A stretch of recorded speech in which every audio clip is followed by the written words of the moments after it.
La salle polyvalente du palais de la Marina était devenue trop exiguë pour contenir ces hommes en jaune venus manifester leur reconnaissance au chef de l'État. Ce sont les conducteurs de taxi-moto communément appelés Zémidians. Ils étaient près de milliers, chants et slogans à l'appui.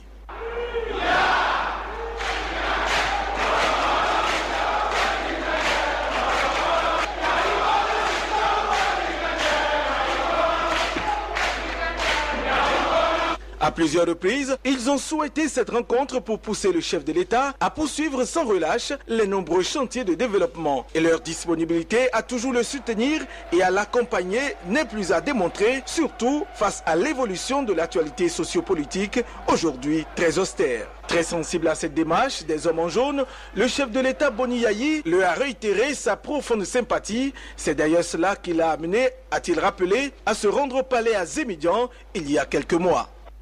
Lorsque je vous vois comme ça, si vous pouvez imaginer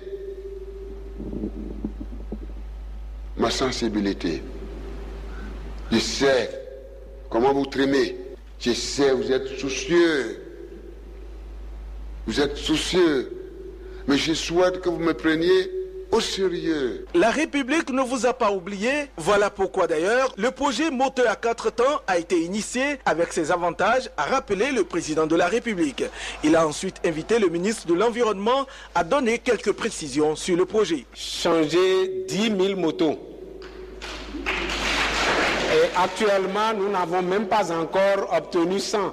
Donc, il y a encore de l'espace. Et le jour où nous faisions le lancement, le président de la République a dit, si nous faisons les 10 000 et qu'il y a encore des candidats, nous allons mettre encore un autre milliard pour compléter, pour qu'il y ait plus de gens qui arrivent à changer leur moto.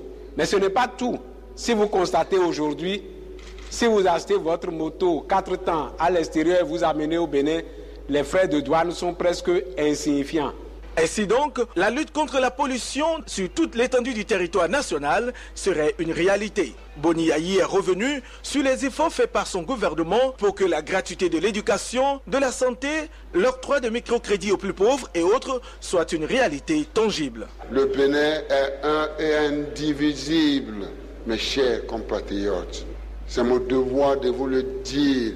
Je vous supplie, aidez-moi à le dire aux uns aux autres. Aujourd'hui, excusez-moi le terme, je présente mes excuses à la République et à la nation. Lorsqu'on fait pipi à Kalalé, c'est Yayi Boni. Lorsqu'on touche à Tchoumi Tchoumi, c'est Yayi Boni. Lorsqu'on trébuche à Kétou, c'est Yayi Boni.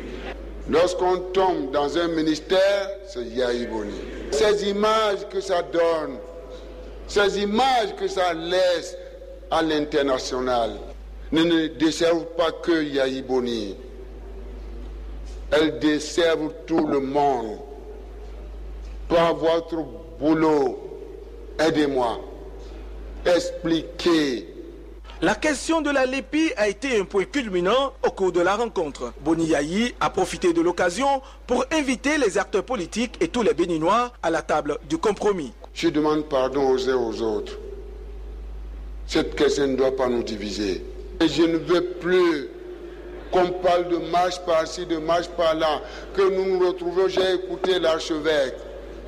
Retrouvons-nous autour de la table de dialogue. La sécurité des personnes et des biens n'a pas été occultée au cours de la rencontre. La contribution des Zémidians a été une fois encore sollicitée. On a besoin de vous. Avec vos motos, vous surveillez ce qui se passe et qui soit irrégulier, qui constituent des impairs par rapport aux lois de la République. Signalez-les. La spiritualité doit occuper une place de choix dans nos quotidiens, dira le chef de l'État. Chaque Béninois et chaque Béninoise doit donc puiser de sa source traditionnelle et de ses origines pour faire régner la paix et toujours la paix dans le pays.